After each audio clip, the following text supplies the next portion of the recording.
कल की क्लास में हम लोगों ने देखा था कि भारत का जो संघीय कार्यपालिका है उसका सर्वे सर्वा कौन है, उसके लिए कौन कौन से अनुच्छेद हैं वर्णित हैं।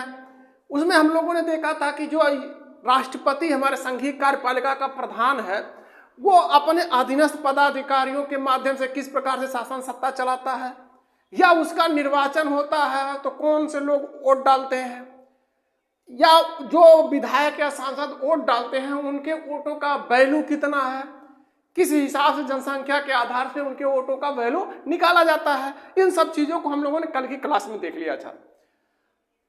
आज की क्लास में हम लोग इससे आगे देखने का प्रयास करते हैं कि राष्ट्रपति के लिए कौन कौन से अनुच्छेद और उपबंधित किए गए हैं।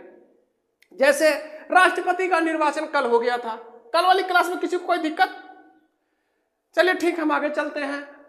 समझने का प्रयास करिएगा, रटने की जरूरत नहीं है, केवल आप समझिएगा। अगर कहीं कोई दिक्कत होती है तो आप तुरंत पूछिएगा।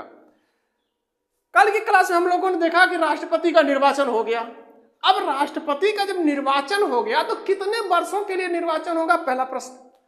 पहली बात यह बनती है कि अगर कोई भी व्यक्ति निर्वाचित कर दिया गया कि आपको इस गद्दी पर बैठा दिया गया तो कितने दिन के लिए बैठाया गया, यह भी तो पता होना चाहिए।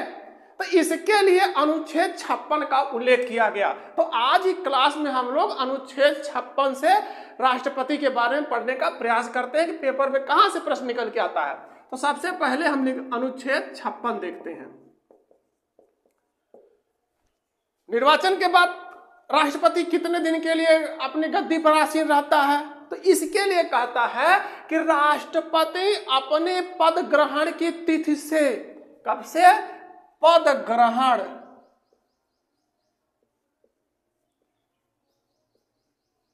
अर्थात जिस दिन से वो गद्दी पर बैठता है, निर्वाचित होने के बाद जब शपथ लेता है, पद ग्रहण की तिथि से 5 वर्ष तक ये पद धारण करके रखता है। कितने दिन के लिए? ये 5 वर्ष तक ये पद धारण करता है। अब आप समझ गए कि राष्ट्रपति का कार्य कितने दिन के लिए है? तो 5 वर्ष के लिए है। जिस दिन राष्ट्रपति पद ग्रहण करेगा उसकी तिथि से 5 वर्ष तक पद धारण करके रखता है। किंतु अगर यह चाहे, अब देखिए व्यवस्था इसमें बना दी गई, किंतु अगर राष्ट्रपति चाहे कि हमें नई कार्य करना है, हम इस गद्दी पर नहीं बैठना चाहते हैं, हम शासन सत्ता में नहीं रहना चाहते हैं, तो वह क्या कर सकता है कि वो 5 वर्ष से पूर्व, भाई कार्यकाल समाप्त होगा तो जाहिर सी बात है कि राष्ट्रपति स्वतः पद से हट जाएगा। लेकिन अगर उसकी इच्छा है कि इस 5 वर्ष से पहले हमको छोड़ देना चाहिए, गद्दी छोड़ देनी चाहिए, तो इस 5 वर्ष से पूर्व वो उपराष्ट्रपति को त्याग पत्र दे सकता है। उपराष्ट्रपति को अपना त्याग पत्र दे सकता है। कौन? राष्ट्रपति। और यहां ध्यान दीजिएगा, जब उपराष्ट्रपति को राष्ट्रपति त्याग पत्र सौंपता है, भाई हमारे बस की बात नहीं है, हम इस शासन सत्ता में भागीदार नहीं रहना चाहते हैं, तो ये उपराष्ट्रपति को सौंप देगा, भाई त्याग पत्र हमारा ले लीजिए। क्या करिए कि ये हमारा त्याग पत्र ले लीजिए, हम इस्तीफा दे रहे हैं। अब जब ही इसकी खबर, त्याग पत्र की सूचना अर्थात कॉपी पहुंचती है उपराष्ट्रपति के पास, तो उपराष्ट्रपति की जिम्मेदारी बढ़ जाती है। क्या जिम्मेदारी बढ़ती है? यह इसकी सूचना, इस त्याग पत्र की सूचना तत्काल लोकसभा अध्यक्ष को देगा। अब लोकसभा अध्यक्ष को यह बात पहुंचा दिया कि भाई राष्ट्रपति साहब ने त्याग पत्र दे दिया। त्याग पत्र किसे संबोधित है? उपराष्ट्रपति के नाम का संबोधन है। और यह त्याग पत्र जैसे ही इसको मिलेगा उपराष्ट्रपति को, यह लोकसभा अध्यक्ष को सूचित करेगा कि लोकसभा अध्यक्ष जी, ये राष्ट्रपति ने हमें त्याग पत्र सौंप दिया। या और प्रावधान क्या है कि यदि राष्ट्रपति, कौन? राष्ट्रपति संविधान का अतिक्रमण करे, संविधान का अतिक्रमण करे, इसको हम अभी आगे देखते हैं कि किस तरीके से अतिक्रमण करे या इसके लिए क्या उपबंध है। तो यदि राष्ट्रपति संविधान का अतिक्रमण करे तो अनुच्छेद 61 के तहत, अभी इसका हम विस्तृत उल्लेख करेंगे, आगे पढ़ेंगे हम लोग, क्योंकि यहां से काफी प्रश्न निकलते हैं। तो राष्ट्रपति यदि संविधान का अतिक्रमण करे तो अनुच्छेद 61 में उपबंधित महाभियोग प्रक्रिया के द्वारा, जो भी इसमें उपबंधित है,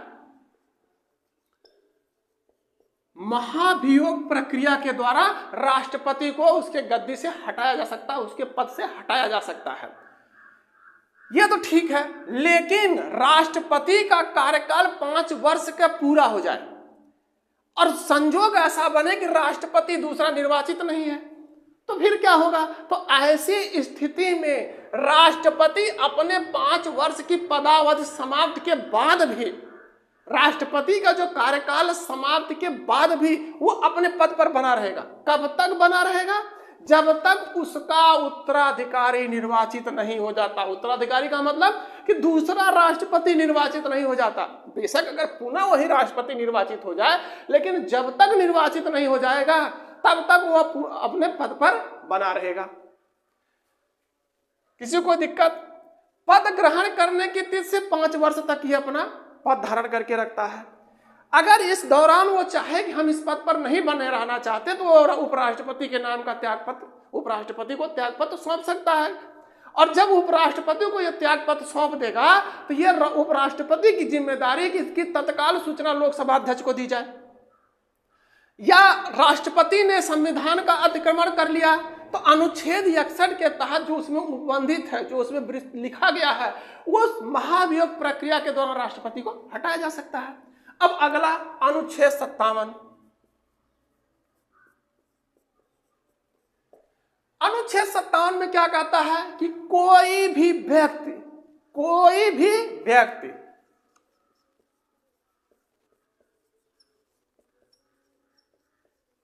राष्ट्रपति के पद पर पुनर्निर्वाचन के योग्य है। कोई भी व्यक्ति राष्ट्रपति का जो पद है, राष्ट्रपति के पद के पुनर्निर्वाचन के योग्य है।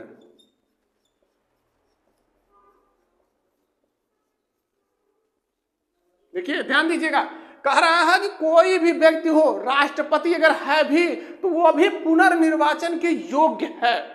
लेकिन कितनी बार योग्य है? अगर इसमें कहे कि हमारे यहाँ राष्ट्रपति कितनी बार पद पर विराजमान हो सकता है, तो इस शब्द पर हमारा संविधान चुप्पी साध लेता है, हमारा संविधान मौन हो जाता है। कहता है कि कोई भी व्यक्ति राष्ट्रपति के पद पर पुनर्निर्वाचन अर्थात पुनः निर्वाचन के योग्य है। लेकिन कितनी बार योग्य है, इस बात पर हमारा संविधान चुप्पी साध लेता है, मौन धारण कर लेता है। केवल एक प्रथम व्यक्तित्व है, पहले व्यक्ति थे डॉक्टर राजेंद्र प्रसाद, जिन्हें 2 बार राष्ट्रपति पद प्राप्त करने का गौरव प्राप्त है। पहले व्यक्ति ऐसे हैं कि जिन्हें 2 बार राष्ट्रपति की गद्दी पर बैठने का सौभाग्य प्राप्त है। जबकि अगर हम वहीं अमेरिका में देखें तो वहां स्पष्ट उल्लिखित किया गया, स्पष्ट उल्लेख है कि कोई भी व्यक्ति केवल 2 बार राष्ट्रपति के पद पर निर्वाचित हो सकता है। और हमारे यहाँ संविधान में ऐसा कुछ भी स्पष्ट उल्लिखित नहीं है। हम लोगों ने देखा कि राष्ट्रपति के लिए कार्यकाल का निर्धारण हो गया, 5 वर्ष का कार्यकाल है, या राष्ट्रपति नियुक्त होने वाला व्यक्ति पुनर्निर्वाचन के योग्य है, किस प्रकार से उसका निर्वाचन होता है। अब देखा गया कि जो राष्ट्रपति बनने का इच्छुक व्यक्ति है उसकी योग्यताएं भी कुछ होनी चाहिए। जैसे हम लोग जो सरकारी नौकरी के लिए फॉर्म भरते हैं, आप यहाँ पढ़ रहे हैं, तो जब आप फॉर्म फिलअप करेंगे किसी नौकरी के लिए, किसी वैकेंसी के लिए, तो अलग अलग नौकरियों के लिए अलग अलग योग्यताएं होती हैं। तो उसी प्रकार से राष्ट्रपति के लिए भी निर्वाचन संबंधित कुछ योग्यताएं हैं। जैसे हम फॉर्म भरते हैं तो उसमें कहा जाता है कि आपकी उम्र 18 से कम नहीं होनी चाहिए, या इस उम्र से अधिक नहीं होनी चाहिए, या उसमें कुछ जैसे जिन्हें आरक्षण मिला हुआ है उन्हें आरक्षण के दायरे में उम्र में छूट भी दी जाती है। और साथ में कहता है कि आपके पास इन योग्यताएं के साथ ही आप ये फॉर्म भर सकते हैं, आपके पास ये योग्यताएं भी होनी चाहिए। तो वही चीज क्या है कि जो राष्ट्रपति बनने का इच्छुक व्यक्ति है उसके लिए क्या योग्यताएं होनी चाहिए। तो इसके लिए संविधान निर्माणकर्ताओं ने अनुच्छेद 58 का उल्लेख किया। अनुच्छेद 58, इस अनुच्छेद 58 में राष्ट्रपति पद के उम्मीदवार की निम्नलिखित योग्यताएं लिखी गई। कौन कौन सी योग्यता लिखी गई? तो सबसे पहले आप समझिए कि बात राष्ट्रपति की है, भारत का प्रथम नागरिक है, भारत का पहला नागरिक है। तो सबसे पहली योग्यता कौन सी होनी चाहिए कि वो भारत का ही नागरिक होना चाहिए। ऐसा नहीं कि कोई विदेशी आ जाए वो राष्ट्रपति के पद पर निर्वाचित होने की योग्यता रखता है, नहीं। इसमें स्पष्ट कहा है कि पहला कि वो भारत का नागरिक होना चाहिए। भाई भारत का नागरिक रहेगा तभी तो भारत के लिए राष्ट्रपति पद पर निर्वाचित होने की योग्यता रखता है। भारत में राष्ट्रपति पद का जो है इलेक्शन लड़ेगा, तो क्या कहता है, भारत का नागरिक होना चाहिए। दूसरा कौन सा है, दूसरी योग्यता कौन सी है, कम से कम 35 वर्ष की आयु पूरी कर चुका हो। क्या है, 35 वर्ष की आयु पूरी कर चुका हो।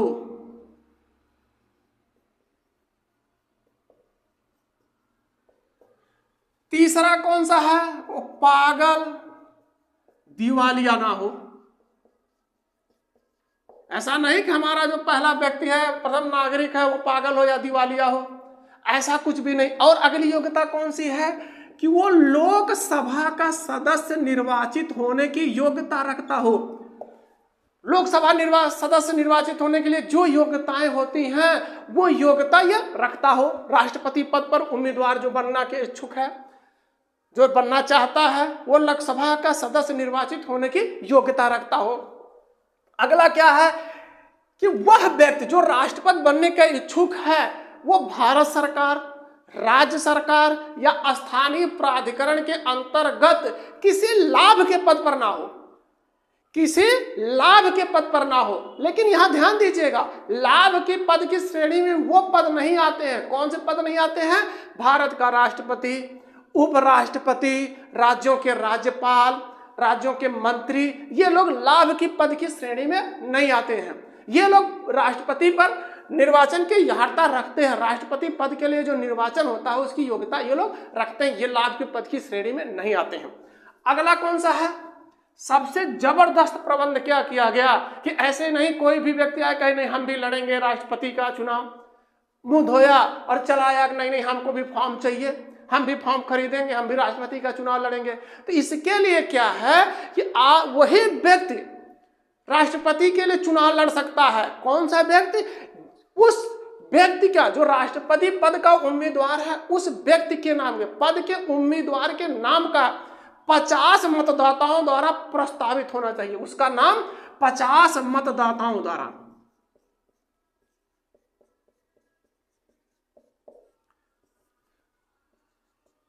यही आम आदमी मार खा जाता है। भाई 50 मतदाता, आपको मालूम है मतदाता कौन से लोग होते हैं इसके लिए? भाई आम चुनाव तो होता नहीं, राष्ट्रपति आम नागरिकों से बीच से चुना नहीं जाता, प्रतिनिधि हमारा ही है। लेकिन हम लोगों ने क्या किया, सांसद जी को चुना, विधायक जी को चुना, और इसके लिए वोट कौन डालते हैं, तो यही लोग वोट डालते हैं। तो उसमें कहता है कि राष्ट्रपति पद के उम्मीदवार के नाम का 50 मतदाताओं द्वारा प्रस्तावित होना चाहिए। और क्या है, इतने से काम नहीं चलेगा, और क्या है कि 50 मतदाताओं द्वारा अनुमोदित होना चाहिए। 50 मतदाताओं द्वारा प्रस्तावित हो उसका नाम, और 50 मतदाताओं द्वारा उसके नाम का अनुमोदन भी हो। अब बताइए कि आम आदमी के बस की बात है, जिसके पास 100 सांसद हों वो राष्ट्रपति के पद का निर्वाचन करने के योग्य है। अब जो 100 सांसद जिसके नाम का प्रस्ताव और अनुमोदन करे वो हल्का आदमी है, आम आदमी हो सकता है, वो बहुत बड़ा राजनीतिज्ञ होगा। वह व्यक्ति जो 50 मतदाताओं द्वारा प्रस्तावित और 50 मतदाताओं द्वारा अनुमोदित नाम वाला व्यक्ति है, वो बहुत बड़ा राजनीतिज्ञ होगा। हालांकि 1998 ईस्वी से पहले ये 50-50 की जो संख्या है ये 10-10 की थी। 10 मतदाताओं द्वारा अनुमोदित और 10 मतदाताओं द्वारा प्रस्तावित नाम होना चाहिए। लेकिन यह किसी भी सदन का सदस्य हो सकता है। ये मतदाता जो हैं ये किसी भी सदन का हो सकते हैं, चाहे उच्च सदन या निम्न सदन के सदस्य हो सकते हैं। और जो व्यक्ति भारत का प्रथम नागरिक बनने का इच्छुक है, अर्थात राष्ट्रपति पद पर चुनाव लड़ने का इच्छुक है, उसे जमानत राशि के रूप में 15,000 रुपया जमा करना होगा। भाई आप फॉर्म भरते हैं तो उसके लिए कुछ ना कुछ शुल्क देना पड़ता है। तो वही चीज अपनी तरह ही इसको भी समझिए कि जो भी व्यक्ति भारत के राष्ट्रपति का उम्मीदवार होने की इच्छा रखता है उसे जमानत राशि के रूप में, क्या है, जमानत राशि है, ये जमानत राशि है। इस जमानत राशि को जमा करना होगा। और जमानत नहीं कहते हैं कि उसके फलाद में जमानत ही जब्त हो गई, जमानत कब जब्त होती है? तो ये कहता है कि उम्मीदवार द्वारा कुल वैध मतों का अगर 1/6 प्राप्त नहीं किया जाता, जो कुल वैध मत पड़े हैं उसके 1/6 मत अगर नहीं प्राप्त कर पाता तो उसकी जमानत ये जब्त हो जाएगी, अर्थात ये पैसा मिलेगा नहीं। यही कहते हैं कि जमानत जब्त हो गई। ये तो हो गया फॉर्म भरने के योग्य व्यक्ति है कि भाई चलिए आप भी फॉर्म भर सकते हैं। जैसे आप क्या होता है ना, 18 वर्ष की उम्र है और ये योग्यता रखते हैं तो आप फॉर्म भर दिए। उसी तरह से राष्ट्रपति ने फॉर्म भर दिया कि भाई हम भी इलेक्शन लड़ने के योग्य हैं, लेकिन इसके लिए चुनाव से जुड़ी हुई कुछ आवश्यक शर्तें भी होती हैं। जैसे आप क्या है कि आपको फॉर्म भरने के बाद को आपको परीक्षा फॉर्म भर दिए, लेकिन आपको परीक्षा देनी पड़ेगी। उसी तरीके से राष्ट्रपति जो चुनाव लड़ेगा उससे चुनाव से जुड़ी हुई भी कुछ आवश्यक शर्तें हैं। इसका उल्लेख अनुच्छेद 59 में किया गया। अनुच्छेद 59 में इसका उल्लेख किया गया। ये अनुच्छेद 59 कई उपबंधों में वर्णित है। सबसे पहले हम देखते हैं अनुच्छेद 59 का एक, ये क्या कहता है? ये कहता है कि राष्ट्रपति, जो राष्ट्रपति लड़ने वाला व्यक्ति है, पद के इच्छुक व्यक्ति हैं, और वो किसी भी सदन, संसद के किसी भी सदन, राज्य विधानमंडल के किसी सदन का सदस्य नहीं होना चाहिए। क्या कह रहा है? चाहे वो संसद हो या राज्य विधानमंडल,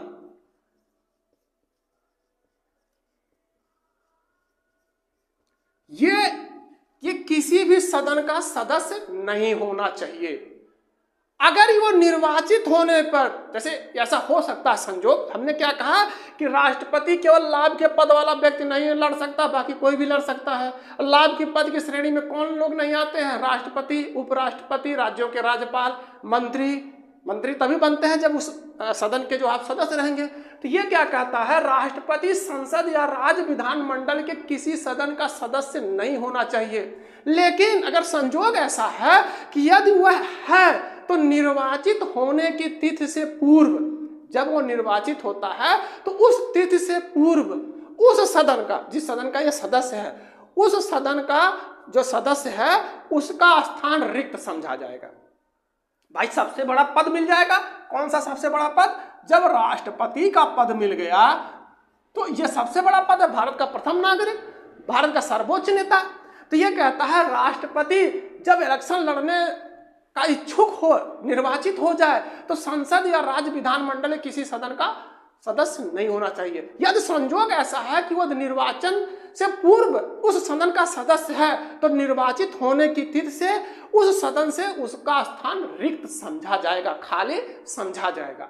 अनुच्छेद 59 का 1। और कौन सा है? तो 59 का 2 हम देखते हैं। कहता है कि राष्ट्रपति अपनी पदावधि के दौरान, अर्थात राष्ट्रपति जब पद पर बैठा हो,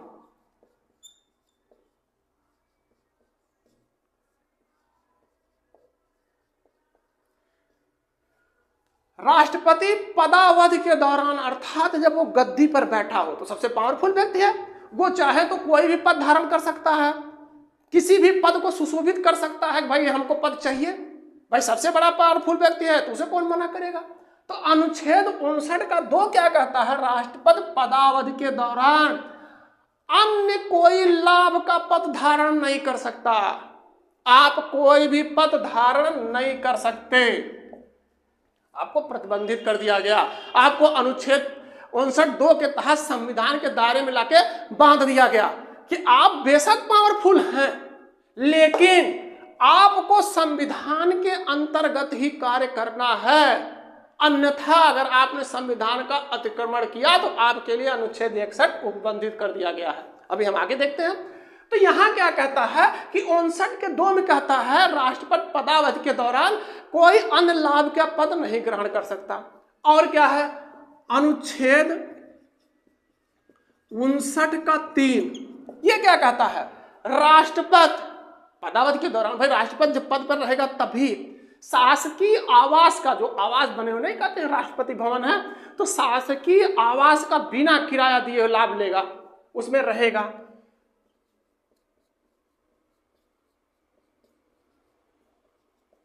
वो किराया उराया नहीं देगा कि इसका किराया देना है। शासकीय आवास का बिना किराया दिए, बिना किराया दिए उपयोग करेगा। राष्ट्रपति जो व्यक्ति नियुक्त हो जाएगा, भाई इतना पावरफुल व्यक्ति है, उसे अपने रहने के लिए किराया देना पड़ेगा। भारत का मालिक है, भारत का प्रथम व्यक्ति है, उसे किराया देना पड़ेगा। क्या स्पष्ट उल्लेख कर दिया गया अनुच्छेद 59 के 3 में, राष्ट्रपति शासकीय आवास का बिना किराया दिए उपयोग करेगा। और क्या करेगा? और इसके उपलब्धियों, भत्तों और विशेषाधिकार का हकदार होगा। और ये जो उपलब्धियां, भत्ते और विशेषाधिकार का हकदार होगा, कौन सी उपलब्धियां, भत्ते और विशेषाधिकार का हकदार होगा? संसद जो विधियों द्वारा नियत करेगा। कौन? संसद विधि द्वारा जो नियत करेगा, फैसला करेगा कि आपके लिए ये है। उसके बाद अब मान लीजिए कोई व्यक्ति अयोग्य राष्ट्रपति पद पर बैठ जाए। ऐसा तो संयोग नहीं है कि कोई व्यक्ति अयोग्य बैठ जाएगा, क्योंकि इतनी योग्यताएं इसमें होनी चाहिए कि वो अयोग्य हो ही नहीं सकता। लेकिन ऐसा कोई व्यक्ति हो जाए और वो पद पर बैठा हुआ है और संसद उसके विशेषाधिकार और भत्ते में अगर कटौती करना चाहे तो नहीं कर सकती। उसके लिए अनुच्छेद 59 का 4 उल्लिखित है। 59 के 4 में क्या है?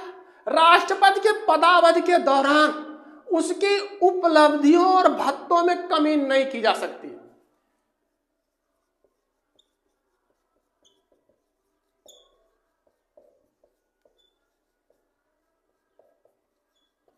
कमी नहीं की जा सकती। इस प्रकार से हमारे राष्ट्रपति के पद के उम्मीदवार के लिए कुछ चुनाव से संबंधित आवश्यक उपलब्धियां होनी चाहिए। ये उपलब्धियां हैं और साथ में उसके राष्ट्रपति को कुछ न कुछ सुविधाएं भी मिलेंगी। इसके लिए उल्लेख किया गया अनुच्छेद 59 के विभिन्न उपबंधों में।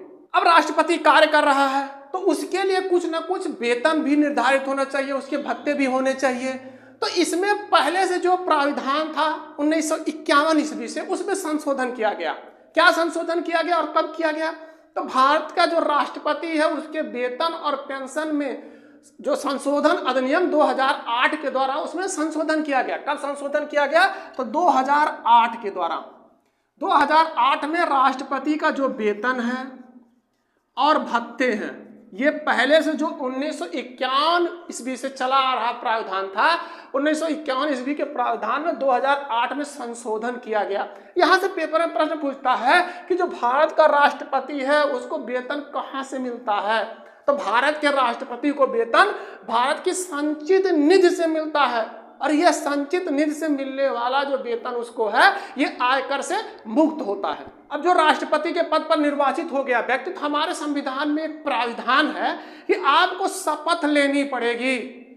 किस चीज की शपथ लेनी पड़ेगी? कि हम उसे नहीं कहते हैं कि हम ईश्वर की शपथ लेते हैं कि भारत की एकता और अखंडता को अक्षुण्ण रखेंगे, मतलब जो भी जैसे भी शपथ लेते हैं, तो उसी प्रकार से ये भी प्रावधान किया गया कि बेशक आप सर्वश्रेष्ठ हैं, राष्ट्रपति भारत का प्रथम नागरिक है, भारत का सबसे पावरफुल व्यक्ति है, लेकिन शपथ आपको भी लेना पड़ेगा।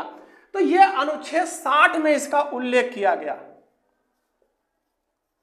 अनुच्छेद 60 में क्या है? राष्ट्रपति का शपथ है।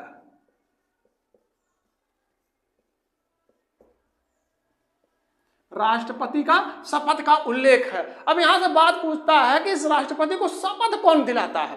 तो राष्ट्रपति को शपथ कौन दिलाएगा? तो सुप्रीम कोर्ट का मुख्य न्यायाधीश, सुप्रीम कोर्ट का मुख्य न्यायाधीश। मान लीजिए कि अगर ये मुख्य न्यायाधीश नहीं उपलब्ध है तो कौन दिलाएगा? तो सुप्रीम कोर्ट का ज्येष्ठतम न्यायाधीश, ये राष्ट्रपति को जो है शपथ दिलाएंगे। सुप्रीम कोर्ट का मुख्य न्यायाधीश, अगर मुख्य न्यायाधीश नहीं है उसकी अनुपस्थिति में सुप्रीम कोर्ट का ज्येष्ठतम न्यायाधीश शपथ दिलाएगा। अब अनुच्छेद 61 हम देखते हैं, जो सबसे खतरनाक प्राविधान है राष्ट्रपति के नजरिए से। अनुच्छेद 61 क्या है?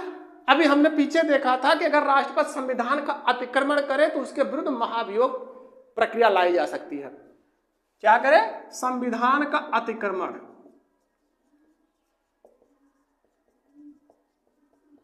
इसमें क्या है कि अनुच्छेद 61 में किस चीज का उल्लेख है? तो इसमें महाभियोग प्रक्रिया के दौरान राष्ट्रपति को पद से हटाया जा सकता है। राष्ट्रपति के ऊपर महाभियोग किन परिस्थितियों में लाया जा सकता है?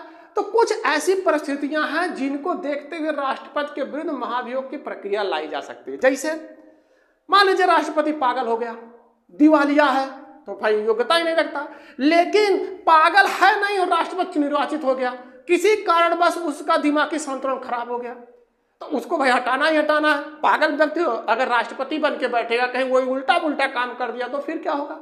तो इसके लिए व्यवस्था बनाई गई कि अनुच्छेद 61 में कि अगर वो पागल है तो उसको महाभियोग प्रक्रिया के द्वारा हटाया जा सकता है।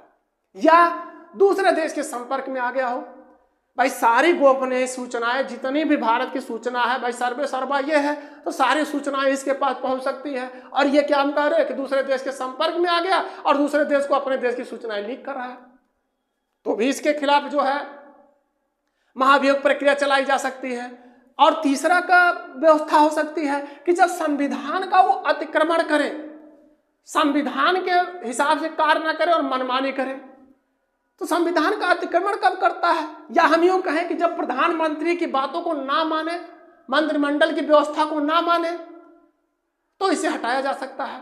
लेकिन अगर संविधान में सीधे सीधे लिख दिया गया होता कि अगर प्रधानमंत्री की बात नहीं मानेगा तो इसको हटाया जा सकता है, तो लिखने में भी खराब लगता है और जो राष्ट्रपति का व्यक्ति होता, बैठा हुआ व्यक्ति है, उसको सुनने में भी खराब लगता है। इसलिए इसको ऐसे लिख दिया गया, घुमा के लिख दिया गया कि संविधान के अतिक्रमण की स्थिति में, संविधान का अतिक्रमण कब होगा? जब राष्ट्रपति निर्वाचित प्रतिनिधियों की बात ना सुने, जो निर्वाचित होके आए हैं। भाई निर्वाचित होके आए हैं तो जनता उन्हीं से तो पूछेगी कि आपको हमने निर्वाचित करके भेजा, आपने क्या किया? तो अगर उसकी बात ही राष्ट्रपति नहीं सुनेगा तो क्या करेगा? तो यही है कि संविधान का अतिक्रमण हो गया। ये देखिए शब्दों का सब खेल है, शब्दों का खेला है कि अगर संविधान का अतिक्रमण होता है तो अनुच्छेद 61 के तहत उसको महाभियोग प्रक्रिया के द्वारा हटाया जा सकता है। लेकिन ये महाभियोग प्रक्रिया इतना आसान कार्य नहीं है। आसान कार्य क्या नहीं है कि एक जटिल कार्य है। जटिल कार्य क्यों है भाई? जब इसका निर्वाचन इतनी कठिनाई से होता है तो इसको हटाना भी तो कठिन ही होगा। तो अगर आसानी से इसका निर्वाचन नहीं हुआ तो इसको आसानी से हटाया भी नहीं जा सकता। महाभियोग प्रक्रिया संसद द्वारा लाई जाने वाली एक अर्ध न्यायिक प्रक्रिया है। क्या है? अर्ध न्यायिक प्रक्रिया है। अर्ध न्यायिक प्रक्रिया है संसद द्वारा लाई जाने वाली ये महाभियोग प्रक्रिया। आपको याद होगा कि जब राष्ट्रपति का निर्वाचन होता है तो 50 प्रस्तावक और 50 अनुमोदक जो मतदाता हैं वो किसी भी सदन के हो सकते हैं। तो यहां भी यह प्रावधान कर दिया गया कि अगर इसके खिलाफ महाभियोग लाना है तो किसी भी सदन में लाया जा सकता है। लेकिन ऐसे ही नहीं कि कुछ लोग खड़े हो गए कि नहीं नहीं हमें राष्ट्रपति के ऊपर शंका है, या राष्ट्रपति जो है दूसरे देश से मिला हुआ है, हम सशंकित हैं, या ये पागल हो गया है, जो भी है। तो ऐसे नहीं होता है। इसके लिए क्या करना पड़ेगा? इससे पहले राष्ट्रपति को, ये महाभियोग लाने से पहले राष्ट्रपति को 14 दिन पूर्व सूचना प्राप्त होनी चाहिए। कितने दिन पूर्व? 14 दिन पूर्व ये सूचना इनको प्राप्त होनी चाहिए राष्ट्रपति महोदय को। भाई 14 दिन पूर्व प्राप्त होगी तभी तो कुछ अपनी बात रखेगा या लोगों से कहेगा। तो ये क्या कह रहा है कि महाभियोग प्रक्रिया ऐसे ही नहीं आ गई कि 2-4 लोग खड़े होकर कहने नहीं राष्ट्रपति को हटाइए, ये नहीं। ये कहता है राष्ट्रपति को जो महाभियोग प्रक्रिया लाना है तो उससे 14 दिन पूर्व इसको सूचना प्राप्त होनी चाहिए। अभी इतने से थोड़ी काम चलेगा, आगे देखिए। इस प्रस्ताव की सूचना पर, प्रस्ताव की सूचना पर, प्रस्ताव की सूचना पर जिस सदन में ये लाया गया हो महाभियोग प्रक्रिया, हमने क्या कहा कि किसी भी सदन में इसको लाया जा सकता है। तो प्रस्ताव की सूचना जिस भी सदन में लाया गया हो उसके 1/4 सदस्यों का हस्ताक्षर भी होना चाहिए। 1/4 सदस्यों का हस्ताक्षर होना चाहिए। ऐसा नहीं कि बाद में मुकर जाने नहीं, हमने नहीं कहा था। आप अगर हस्ताक्षर करेंगे तो एक प्रमाण रहेगा पक्का कि हाँ आप चाहते हैं, आप अपनी बात को जो है रखना चाहते हैं कि राष्ट्रपति महोदय में ये कमी आ गई है। प्रस्ताव की सूचना पर 1/4 अर्थात 25% लोग का हस्ताक्षर भी होना चाहिए। यदि इस आशय का प्रस्ताव, क्या होगा, इस आशय का प्रस्ताव उस सदन में, जिस सदन में रखा गया है, यदि इस आशय का प्रस्ताव उस सदन में, जिस सदन में यह प्रस्ताव रखा गया है, 2/3 बहुमत से अगर ये पारित हो जाता है, 2/3 बहुमत, शासन चलाने के लिए, सरकार चलाने के लिए 50% चाहिए, आधा मतदान चाहिए, लेकिन यहां क्या है कि 2/3 बहुमत से अगर वो पारित हो जाता है तो जांच के लिए दूसरे सदन में चला जाएगा। 2 सदन है, निम्न सदन और उच्च सदन। किसी भी सदन में अगर यह प्रस्ताव आता है, महाभियोग प्रस्ताव, तो एक में जांच के बाद अगर 2/3 बहुमत से पारित हो जाता है तो जांच के लिए दूसरे सदन में चला जाएगा। और दूसरे सदन में क्या है कि राष्ट्रपति स्वयं या अपने प्रतिनिधि के माध्यम से स्पष्टीकरण दे सकता है। राष्ट्रपति दूसरे सदन में क्या है कि स्वयं या अपने प्रतिनिधि के माध्यम से स्पष्टीकरण दे सकता है। नहीं नहीं ऐसा नहीं है, अगर आप लोग ऐसा समझ रहे हैं तो गलत है। जो भी स्पष्टीकरण देना होगा तो दूसरे सदन में वो दे सकता है। लेकिन ये समझिए कि ये इतना आसान कार्य नहीं है। सरकार चलाने के लिए 50% नहीं चाहिए, लेकिन यहां क्या है कि कहा गया 2/3 लगभग 66%। अब विपक्ष क्या बिना सहयोग लिए तो ये तो पास नहीं हो सकता। और आपको याद है कि विपक्ष क्या करता है कि कितना भी अच्छा कार्य सरकार करे, लेकिन उसमें कुछ ना कुछ ऐसी कमी निकाल के लाता है और लोगों के बीच जागरूक करता है। तो अगर ये गलत रहेगा तो विपक्ष साथ देगा? कभी नहीं साथ देगा। तो इसलिए ये बनाया गया कि अगर 2/3 बहुमत से वो पारित होता है तो ये जांच के लिए दूसरे सदन में चला गया, और दूसरे सदन में राष्ट्रपति स्वयं आप अपने प्रतिनिधि के माध्यम से स्पष्टीकरण देगा। लेकिन अगर द्वितीय सदन भी प्रथम सदन की भांति महाभियोग प्रक्रिया की जांच, जो जांच करने के लिए जो भेजा गया है, प्रथम सदन की भांति द्वितीय सदन भी अपने समस्त सदस्यों का, किसका, समस्त सदस्यों का 2/3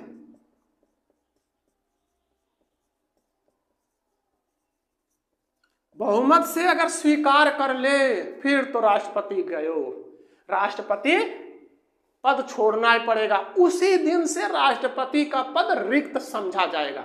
क्या कि अगर द्वितीय सदन भी प्रथम सदन की बात अपने समस्त सदस्यों का 2/3 बहुमत से अगर उस महाभियोग प्रस्ताव को स्वीकार कर लेता है तो राष्ट्रपति का पद उसी दिन से रिक्त समझा जाएगा। सौभाग्य की बात ऐसा है कि अभी हमारे देश में किसी भी राष्ट्रपति महोदय के खिलाफ महाभियोग प्रक्रिया नहीं लाई गई है। आज की क्लास में बस इतना ही, क्योंकि अगर हम लोग इससे आगे पढ़ने का प्रयास करेंगे तो क्लास लंबी हो जाएगी। मिलते हैं हम अगले क्लास में, और इससे आगे जो भी अनुच्छेद है उसको हम आसानी से पढ़ने का प्रयास करेंगे।